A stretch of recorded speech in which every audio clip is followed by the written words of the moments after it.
Sa nakaraang video natin ay natuklasan natin kung saang mga lugar napunta sina Duo-Duo, Little Six, at Miss Violet. Sa pagpapatuloy ng ating kwento, mula dito sa lupain ng duke na pinaglilangkuran ni Su Fang. Sa loob ng isang linggo nang mapunta ang ating bida sa labor group na pinamumunuan mismo nitong si Headmaid Su Fang. Na kung saan naman sa mga oras na ito ay isang tambak na ang panggatong na nasibak ni Bai sa loob pa lamang ng isang linggo kaya tuloy parang sa pakiramdam daw ni Bai ay para lamang din siyang nasa kanyang sariling sekta. Ngunit nang makita ni Su Fang ang isang tambak na panggatong na ayon sa kanya sa sobrang dami nito ay sapat na raw ang mga ito sa loob ng isang taon. Kaya naman sa pilitan na niyang pinatitigil ang ating bida sa walang humpay nitong pagsisibak. Gayong over quantity na ang mga panggatong inilipat muna si Bai sa ibang departamento. Dito siya ngayon napunta sa Moving Stone Material, kung saan muli na namang tumaas ang dugo ni Su Fang matapos niyang makita ang mga pinaggagawa ni Bai dahil sa ginawa niyang sasakyan ang nilalang na bato. Sinabihan ng ating bida ang chief maid na mas okay raw na gamitin nila ang halimaw na bato na kanyang sinasakyan para gumawa ng bahay. Kung saan naman daw ito nakita ni Bai ay sinabi niyang nakita ko itong gumagala-gala sa kalapit na mga bundok, kaya ibinalik ko ito, subalit inis siyang inutusan ni Su Fang na bumaba dahil hindi material ang kanyang sinasakyan gayong ito ay ginagamit nila sa pang-transport ng mga kagamitan. Sa sumunod na araw, ipinadala naman ang ating bida sa maid organization fishing activity, upang sa gayon ay siya ang dapat manghuli ng isda at sa unang pagkakataon ay naging masaya si Su Fang. Dahil sa husay ni Bai mamingwit na maging ang higanting balyina ay hindi rin niya pinatawad. At pagkatapos, inilipat muli si Bai ng ibang gawain. Sinubukan naman siya sa pag-aalaga ng mga hayop ngunit naging malupit ang ginamit na pamamaraan ni Bai gayong nakipagsantukan ito sa demon cow na siyang dahilan na naman ng labis na galit nitong si Su Fang. Dahil sa hindi raw pwede si Bai na mag-alaga ng mga hayop ay inilipat uli siya ng trabaho. Kung saan ang kanyang trabaho ngayon ay ang maglinis ng bahay ngunit ayon sa ating bida ay masyadong mahirap ang maglinis ng bahay kaya naman ang pinakamabilis raw upang magawa ito ay ang sunugin. Kaya naman muli na namang tumaas ang dugo ni Su Fang dahil masyadong matalino si Bai sa kahit saang aspeto ng trabaho. Kinabukasan, pagsapit ng umaga, ay maririnig mula dito sa labas ng tahanan ni Chief Maid Wela ang kanyang pagsasalita upang patigilan si Bai. Subalit iyon pala ay kanya lamang panaginip dahil sa ilang ulit niya nasaksihan kung paano magtrabaho ang ating bida.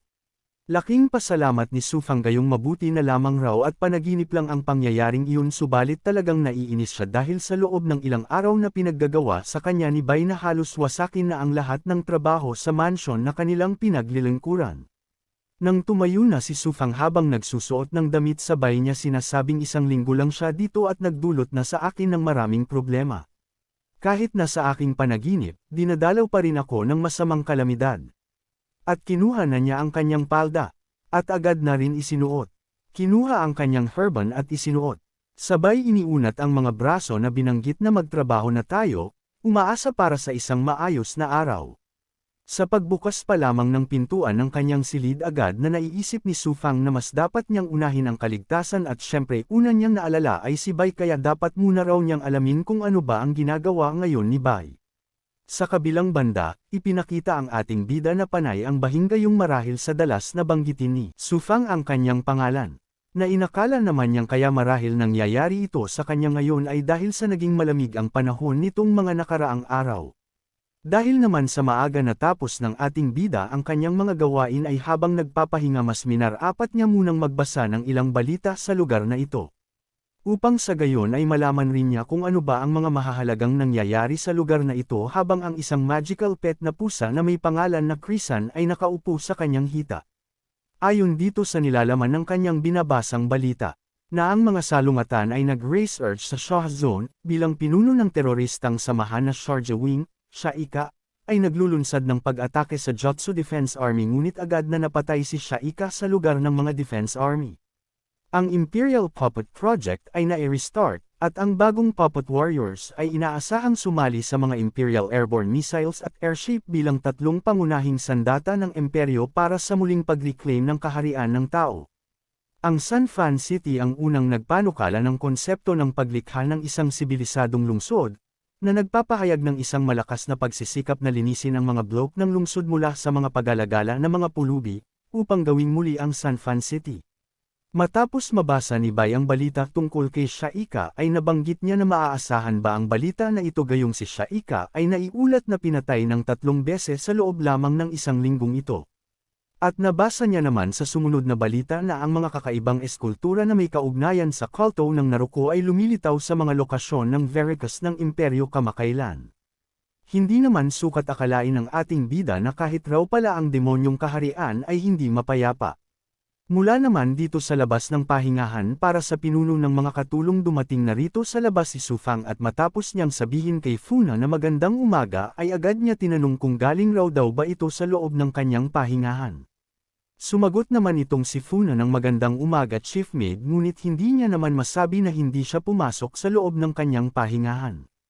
Hanggang sa mga ilang sandali pa ay narinig ng dalawa ang pagsasalita ni Bai na sinasabing ang rebulto daw ng Naruko cult ay bakit napakapangit.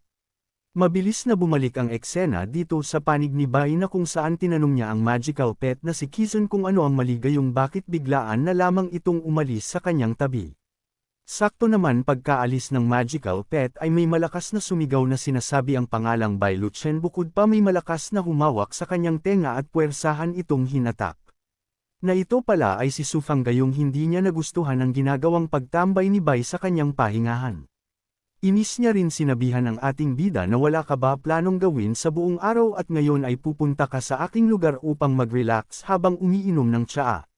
Gayong halos hindi kayanin ni Bai ang sakit dulot ng pagpilipit ni Sufang sa kanyang tenga ay nakikiusap na itong bitawan na siya at ipinaliwanag niya na rin na natapos ko na ang aking mga gawain. Gayong ikaw lamang ang may silid pahingahan sa buong state kaya kung hindi ako pumunta sa iyong lugar ay saan naman ako dapat na magpunta. Matapos magpaliwanag ang ating bida ay bumitaw na rin sa wakas si Sufang pero sinabihan niya si Bai na alam mo ba na ang ilan sa trabaho na iyong ginawa ay inilaan para sa akin upang linisin pagkatapos mo. At ngayon ay mayroon ka pang katapangan upang ipagmalaki sa akin iyon. Sarkastiko na sinagot ni Bai si Sufang na hindi ba't palagi akong lumampas sa aking mga itinalagang gawain, subalit ayaw mo naman ng sumusobra, kaya iyon ang iyong problema. Binanggit ni Sufang na bawal ang sumagot sa kanya. Gayong siya ang pinuno ng mga katulong at mabilis niyang inihambalos ang kanyang palad na mabuti na lamang mabilis rin itong nasalag ni Bai. At sinabihan naman ni Bai si Sufang na hindi ka ba maaaring huwag gawin ang paggamit ng karahasan sa tuwing matatalo ka sa isang argumento. Dahil sa hindi matanggap ni Sufang na sa unang pagkakataon ay nakatagpo siya ngayon ng madalas sumalungat sa kanya at masyadong nagyayabang pagdating sa trabaho. Sinabihan niya ang ating bida na tila nagrereklamo ka na masyadong madali ang mga trabaho na ibinibigay ko sayo. Hindi na nagsabi pa ng kung ano si Bai bagkus sinabihan niya na lang itong si Sufang na para ka talagang isip bata. Dahil sa hindi talaga kayanin ni Sufang ang ating bida sa argumento ay inutusan na lamang niya si Funa na kumuha ng isang paris na pinakamalaking sukat ng kanilang uniform ng mga katulong agad naman na sumunod si Funa sa utos na iyon. Agad rin naman tinanong ng ating bida itong si Sufang kung ano ang plano nitong gawin gayong bakit raw siya nagpakuha ng isang paris na damit ng mga katulong. Nang dumating na ang uniform sinabihan ni Sufang si Bai na kailangang daw nitong isuot ang kanilang uniforme dahil sa magmula sa araw na ito ay miyembro ka na ng aming maid organization at dagdag pa ni Sufang na ang nais ko na itawag mo sa akin ay Chief Maid Wela. Ayon naman dito kay Bai binanggit niya na hindi ba medyo kalabisan naman kung pagsusuotin mo pa ako ng gaya nitong kasuotan gayong willing naman ako magtrabaho sa iyo pero hindi ko talaga gagawin ang isuot ang uniform na ito. Inis na tumugon si Sufang na hindi pwede yan. Dahil ang aming maid department ay stricto pagdating sa dress requirement. At saka ikaw ay nasa estado pa lamang ng pagsasanay ng mga trabaho ng katulong at kung magawa mong maipasa ang pagsasanay saka ka pa lamang na magiging opisyal na masasabing kasali ng aming organisasyon. Dagdag pa mas mainam na isaalang-alang ang bagay na ito sa iyong sarili na maswerteng. Karaniwan, ang may maikli at maliit na sungay na puting mages na tulad mo ay hindi lahat nakakakuha ng isang pagkakataon na anumang mga lumahok sa mga pagsubok. At dahil naman pati ang kanyang maliit na sungay ay pinagdidiskitahan ni Sufang natatawa na sinabi ni Bai dito sa pinuno ng mga katulong na bago ka magbigay ng anumang komento sa taas ng iba bakit kaya hindi mo muna tingnan ang iyong sarili. Na walang ano-ano ay itinuro ng ating bida ang ulo ni Sufang sabay ibinalik sa kanya ang mga binanggit nito at kanyang sinabi na ang iyong mga sungay ay maikli at maliit din. Isa pa ay madalas kong naririnig ang mga ilang kasama mo na pinag-uusapan kanila habang ikaw ay nakatalikod na tinatawag kang, may maliit na sungay. Pero ang hindi alam ni Bai ay sabihin na niya ang kahit ano bukod sa huwag na huwag lamang madadamay ang little horn nito gayong isa ito sa ayaw na ayaw niyang maririnig. Na talagang wala ng pagsidla ng galit na nararamdaman ni Sufang matapos raw maglakas loob na sabihin iyon ni Bai. Gayong alam ni Funa ang magiging resulta ng maling nasabi na iyon ng ating bida ay agad na itong nagpaalam na siya ay aalis na upang magtrabaho sinabihan naman siya ni Sufang na isara ang pintuan at sumagot naman si Funa ng sige. Pagkaalis-alis ni Funa sa silid pahingahan ay agad na kinompronta ni Sufang si Bai at binanggit niya dito na mas mahusay kung humingi ka ng tawad sa akin pagkatapos ay isuot na ang uniforme. Ngunit mariin pa rin itong tinutulan ng ating bida bagkus mayabang pa niya na sinabi na hindi ako makikinig sa iyo. Dahil sa hindi talaga makuha sa mabuting usapan mabilis na sinubukang suntokan ni Sufang si Bai ngunit sa bilis niyang umilag ay tanging ang uniform lamang ang siyang tinamaan nito. Ayon pa dito sa naiinis na si Sufang ang uniforme raw na ibinibigay ay isang mahalaga kaya tanong niya sa ating bida na paano mo ito nagagawang itapon. Hindi na sumagot si Bai gayong nahalata na niyang talagang seryoso na galit na nga ang babaeng ito sa kanya. Sa halip mabilis na tumalikod at palihim niya na sinasabing kalimutan na lang ito, gayong ang isang tunay raw na Ginoo ay hindi dapat na nakikipaglaban sa mga kababaihan. Saka napakahirap na ibunyag ang aking tunay na kapangyarihan bago mabawi ang espiritual na enerhiya. Gayunpaman, nagpaalam naman si Bai kay Sufang na aalis na lang gayong mas mainam ito gawin dahil sa talagang nag-aapoy na sa galit ang babaeng kanyang tinuya. Gayong ang pinto ay nasa lugar malapit kay Sufang naisip na lamang ng ating bida na gamitin ang bintana para takasan ang nagwawalang chief maid at agad niya sinabihan ng pusa na si Krisan na kailangan nitong umalis muna sa kanyang inuupuan. Ngunit nang marinig nitong si Sufang ang pagsasalita ni Bai na pinaalis si Krisan malapit sa bintana ay mabilis niyang nahalata ang planong gawin ng ating bida kaya naman tumalon na siya ng mataas at mabilis habang bitbit pa rin ang uniform at upang pigilan rin ang planong gawin ni Bai. Sinigawan rin niya ang ating bida na talaga bang sinusubukan mo na tumakas. Gayunpaman, agad na nakapaghanda ang ating bida kaya bago pa man tuluyan makalapit sa kanya itong si Sufang ay ginamit na niya ang talisman na pampakalma. Nang malakas na bumagsak ang kanyang likod sa sahig. Kasabay rin nito ang matagumpay na mapahinto itong si Sufang sa kanyang pagwawala habang sa isip-isip ni Bai ay laking pasalamat niya gayong parang epektibo ang ginamit niyang talisman. At laking pasalamat rin niya dahil sa nagawa raw niyang mapakalma ang chief maid subalit ngunit bakit raw ang pakiramdam ng eksenang ito ay medyo pamilyar. Gayong nakatulog na si Sufang ay sinabihan na lamang ni Bai ito na matulog ka lang muna dito ng mapayapa. Agad na rin umalis subalit hindi pa man nakakalabas ang ating bida sa loob ng silid. Bago pa niya mahawakan ng doorknob ng pintuan ay nakita na niyang nagising na rin si Sufang at base sa kanyang inilalabas na aura ay talagang hindi maitatanggi na mas nagalit pa ito ngayon. At galit na nga na nagsalita si Sufang binanggit niya na hinahamon mo ba ang aking autoridad sa pamamagitan ng hindi pagsunod sa pag-aayos at mapangahas ka rin sa pagpokang ng aking noo gamit ang scrap ng papel na ito. At kinu-question mo ba talaga ang aking dignidad little brat? At ayun na nga bagamat nakikiusap na ang ating bida na magpaliwanag subalit hindi na nakinig pa sa kanya si Sufang at rinig na rinig mula dito sa labas ng silid ang malakas na nagaganap na sapokon sa loob. Makalipas ang ilang sandali, napunta ang eksena mula dito sa State Farm. Na kung saan nahihirapan na ang dalawang maid na makatay ang malaking manok na kung tawagin dito ay Feathered Earth Dragon. Sa pagtalsik nitong si Xiaofei ay agad siyang nilapitan ng kanyang kasama at tinanong kung okay lang raw ba ito. Ayon naman dito kay Xiaofei na ang Feathered Earth Dragon na ito ay masyadong malakas tila hindi natin ito magagawa sa oras ng hapunan. Sa kutob ng isang katulong na ito kung ganito ang mangyayari marahil daw sila itong magiging hapunan ng malaking manok na kanila dapat kakatayin. At gayon din ang nasa isip nitong si Xiaofei kaya hihiling na lamang raw sila ng tulong sa kanilang chief maid gayong batid na nilang hindi nila ito kakayanin. Narinig pala ni Bai ang usapan ng dalawa at kanyang inihayag habang naghahanda na salakayin ang manok na ang kanilang hihinga ng tulong ay hindi available sa ngayon gayon pa man sinabihan niya rin ang dalawa na huwag nang mag-alala. At nang tumama na nga ang pag-atake niya sa manok ay hindi man lamang nakagalaw ang manok dahil sa bilis ng kanyang pagkapaslang. Matapos niyang mapatay ang Feathered Earth Dragon sinabi niya na rin na magmula ngayon ay ako na muna ang siyang mamamahala dito.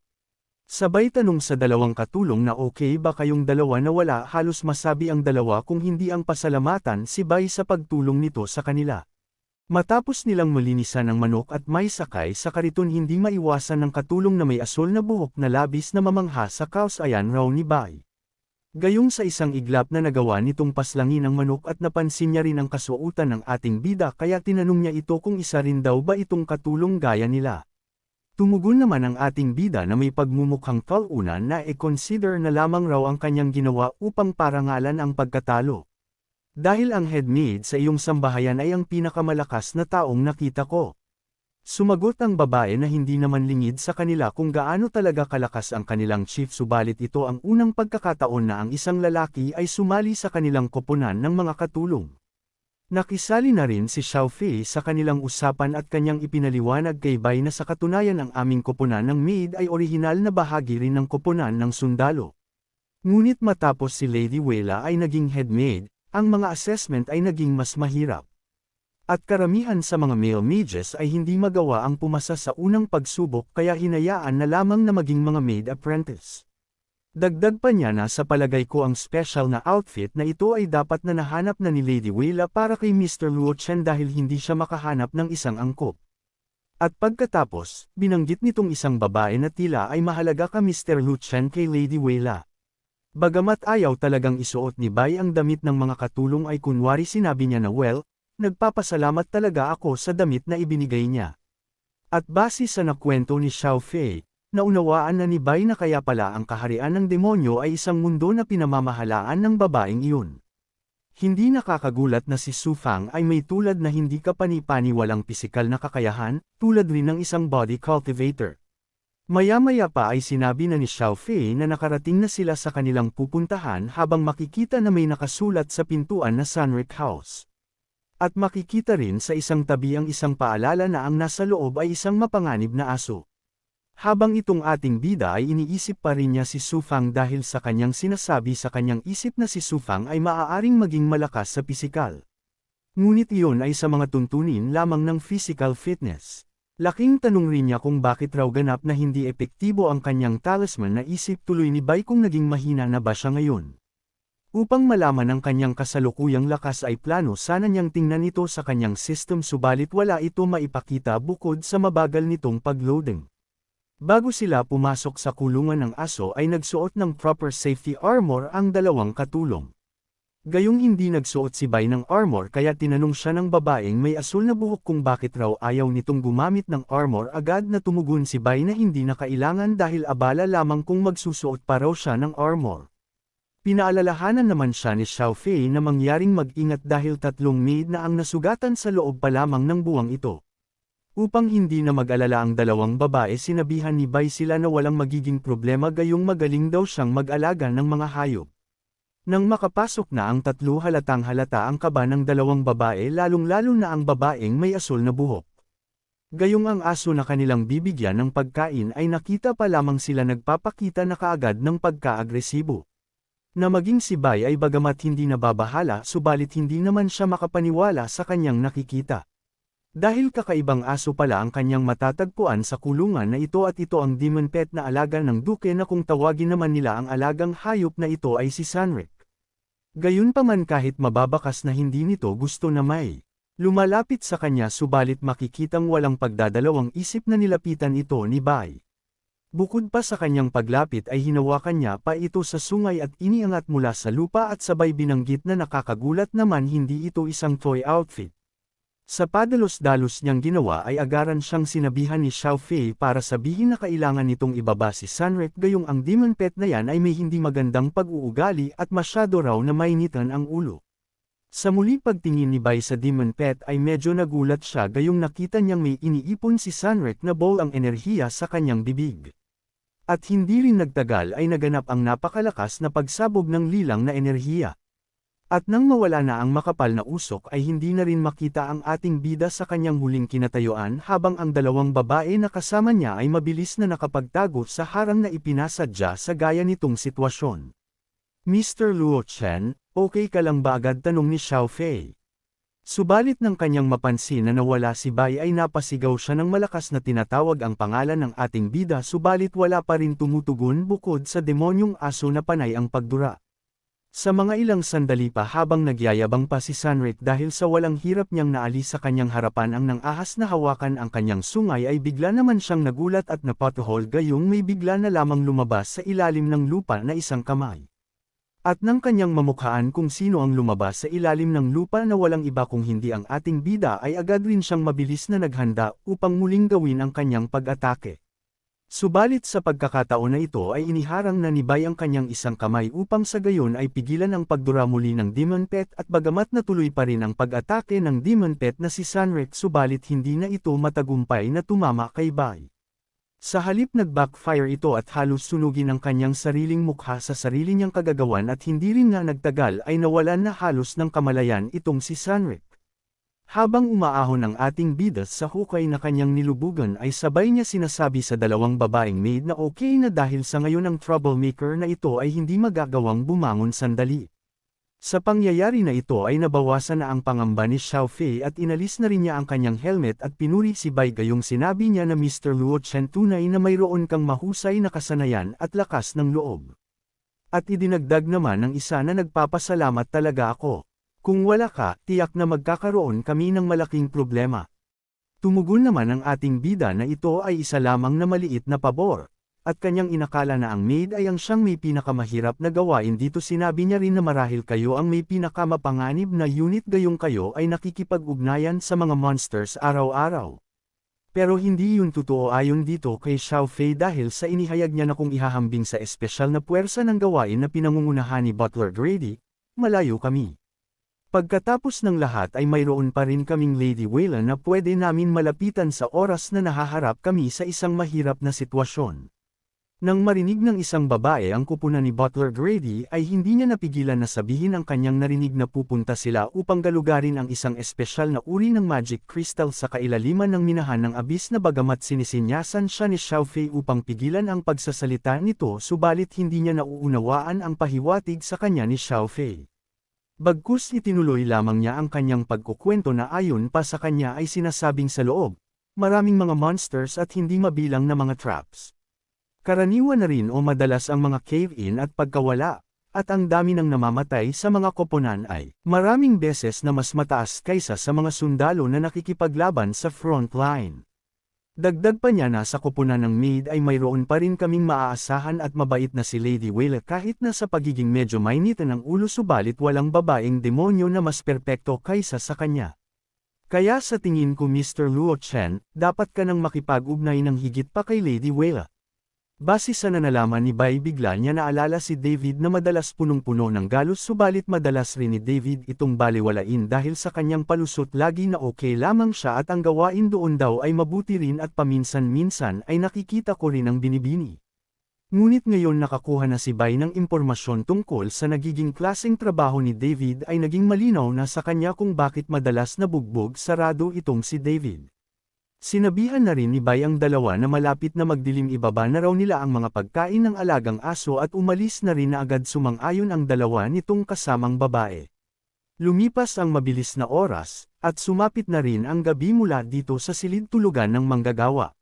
Dumating ang tatlong lalaki na tinutulungan ng dalawa na madala ang kanilang kasama papasok sa dormitoryo. Nang kanilang ihihiga ang lalaki na kanilang inaalalayan ay walang iba pala ito kung hindi si David na muli na namang hirap sa kalagayan dahil sa dami na namang sugat at gasgas sa katawan.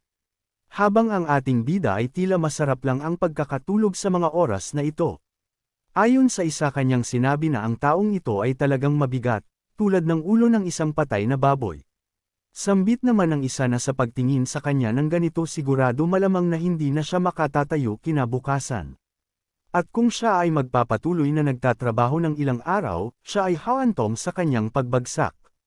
Bago makalabas ng pintuan maririnig rin ang kanyang binanggit na ang duwende na iyon ay patuloy na nagbibigay sa kanya ng isang masyadong mahirap na oras.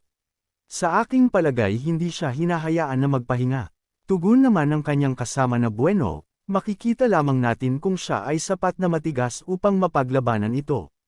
Nang tuluyan nang makaalis ang dalawang lalaki na tumulong kay David at nang kanyang makitang bumangon si Bai mula sa kanyang pagkakahiga sa kabila ng kanyang hirap na sitwasyon, binanggit niya na maganda raw ang nangyari ngayon. Dahil sa nakita ko ang binibini at nang umalis kami. Sinabihan rin niya ang ating bida na Bai sa lalong madaling panahon maaari ka nang makakain ng candy sa aming kasal. David, oh David, tunay kang matapang sa pag-ibig, sambit ni Bai. Gayong handa ka talaga na ibuwis ang iyong buhay upang makahanap ng ilang mga espesyal na magic crystals para lamang sa isang tao. Para naman mabawasan ang paghihirap ni David ay agad siyang tinulungan ng ating bida gamit ang healing talisman. Habang ginagamot niya si David, sabay niya binabanggit na si Shaika, ang puppet, at ang mga espesyal na magic crystals na hinahangad ng may-ari ng ari-arian na ito. Noong una, nais lamang naming makahanap ng impormasyon tungkol sa sekta ng kaluluwa, ngunit tila ang sitwasyon ay nagiging mas komplikado. Sa puntong ito, sinubukan muli ni Bai na gamitin ang kanyang system, subalit sa ilang ulit niyang pagsubok ay wala nagiging malinaw na tugon ito bukod sa tunog lamang ng bipong dahil sa sunod-sunod na pagpindot ng ating bida. Dahil dito ay napamura na lamang si Bai at tila raw kailangan niyang gumawa ng paraan sa sarili niyang diskarte.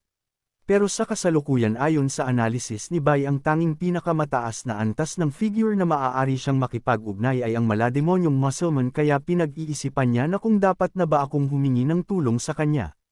Sa kabilang banda, ipinakita ang isang kakaibang bagay na ito na kung saan ito pala ay isang kagamitan na ginagamit bilang isang puppet na pangtiktik.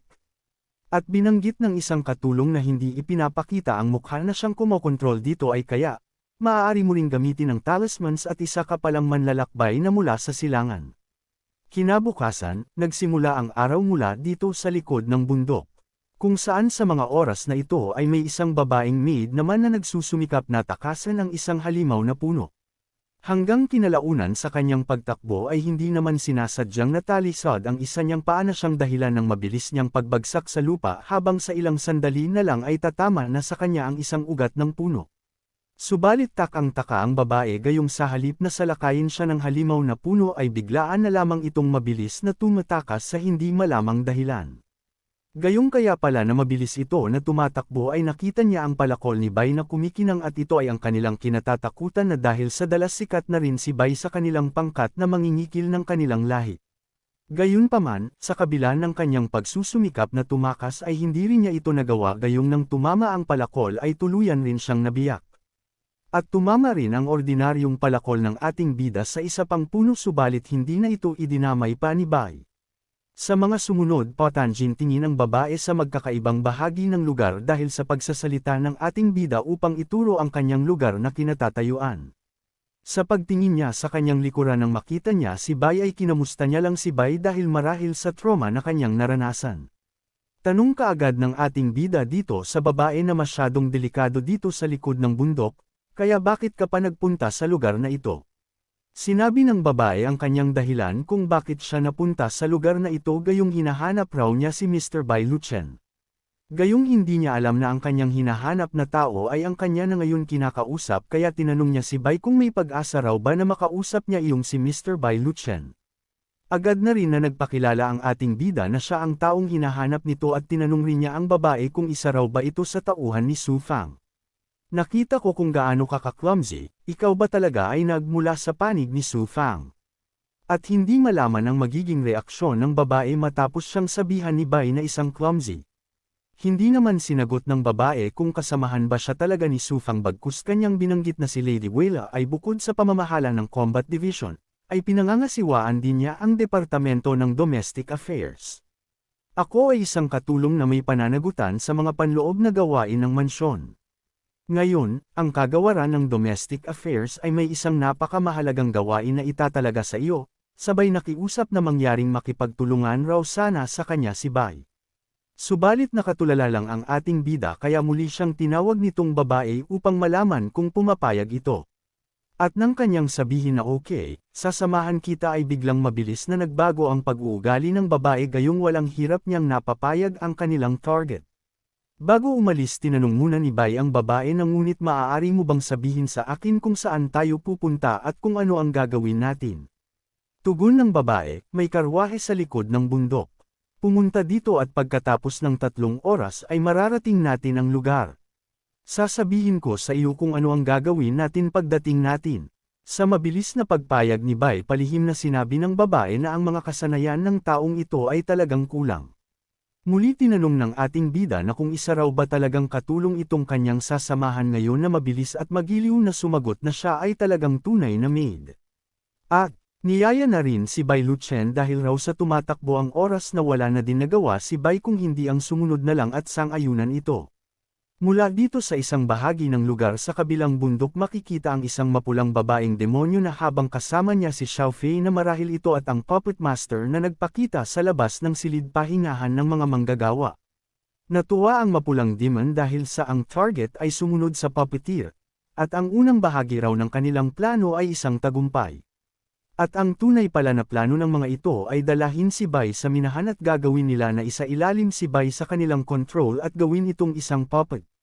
Sambit pa niya na kung maaari tayong magtagumpay sa oras na ito tiyak na siya ang magiging pinakamalakas nating pag-aari. Ayon naman dito kay Xiao Fei na pero sa kasalukuyang kalagayan ng puppet master, umaasa akong hindi siya mahihirapan na isuot ang maskara sa mukha nitong si Mr. Bai Luochen. Bukod pa pagkatapos ng lahat, hindi pa niya kailanman na ipasa pa ang infiltration training. Bagamat posible nga na magawa niya iyon subalit masyadong matalino itong si Mr. Bai Luchen. Hindi sumang-ayon itong mapulang demon girl dahil base sa kanyang karanasan raw ay ang mga kalalakihan ay karaniwang gusto ang ganitong uri ng clumsy at walang sala na karakter kaya paano ito sasabog sa kanyang takip at bukod pa ang puppet master ay ang pinakanakaranas na tao sa pag-infiltrate ng estate dito kaya dapat raw na magtiwala lang sa kanyang kakayahan. Binanggit naman nitong si Xiao Fei na kung pwede raw daw ba siyang magtanong pa ng isang katanungan tungkol sa kung saan mo nalaman ang tungkol sa mga kagustuhan ng kalalakihan. Sumagot ang Red Demon Girl na nalaman ko ito mula sa isang tanyag na nobelang pahayagan sa mga kabataan kamakailan na tinawag na The Dominant Demon Lord Falls in Love with Me. Abangan sa susunod nating video, ang magiging reaksyon ng lahat ng nakasama ni Bai na itong ating bida ay nagpunta sa pinakadelikadong lugar ang Underground Abyss Mine. Bagamat walang plano sana tulungan nitong si Sufang ang ating bida ngunit sa pakiusap ng kanyang mga kasamahan at ang labis na pakiusap ng mga ito sa kanilang boss kaya bandang huli ay pumayag na rin si Sufang para alamin rin kung sino raw ba ang nang-ahas na kunin ang isang tao na nasa kanyang pangangalaga. Makararating na rin ang ating bida sa itinakdang lugar. Habang sa kanila pa lamang pagpasok ay nagparamdam na kaagad ang ilang mabangis na halimaw. At sa susunod rin nating video ay matutuklasan ni Bai ang klase ng trabaho nitong si David. At kung paano Gimbal itong si David matapos niyang masaksihan kung gaano kalakas ang itinuturing niyang mahinang kaibigan. At ituturo rin ng ating bida dito kay David kung paano gumamit ng talisman na hindi nangangailangan ng anumang magical power.